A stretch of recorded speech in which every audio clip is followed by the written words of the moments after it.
প্রসঙ্গ যখন নিজের স্বপ্ন তখন কোনো বাধাই আমাদের আটকাতে পারে না।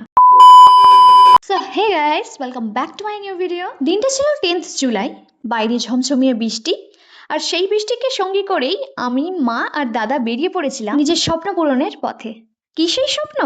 আজকের ভিডিওতে সব জানতে পারবে। তো আমরা চলে গিয়েছিলাম রামকৃষ্ণ বেদান্ত কলেজে, আর এখানে আমি একটা নতুন কোর্সে ভর্তি হয়েছি। আর সত্যি বলতে এই যাত্রাটা আমার কাছে খুবই স্পেশাল। আর এই কলেজের ভিতরের পরিবেশটা এতটাই শান্ত, পরিষ্কার আর নিরিবিলি, যেটা পড়াশোনার জন্য একদম পারফেক্ট। কাজের ফাঁকে একটু ঘুরে দেখলাম আর জায়গাটা সত্যি মন ছুঁয়ে গেল। সব কাজ শেষ করে আমরা আবার বাড়ির উদ্দেশ্যে রওনা দিলাম। আর কলেজটা সুন্দর হলেও চারপাশের পরিবেশটা একটু ফাঁকা মতো। তো তারপর সকাল থেকে তেমন কিছু খাওয়া দাওয়া না করায় তিনজনেরই প্রচন্ড খিদে পেয়েছিল। তাই জন্য বাড়ির কাছাকাছি এসে একটা দোকানে নামলাম একটু খেতে। আর ভাত খেতে তেমন ইচ্ছা না করে একটু লুচি খেয়েছিলাম। আর ওই দিন আমি 2 কাপ চা খেয়েছিলাম।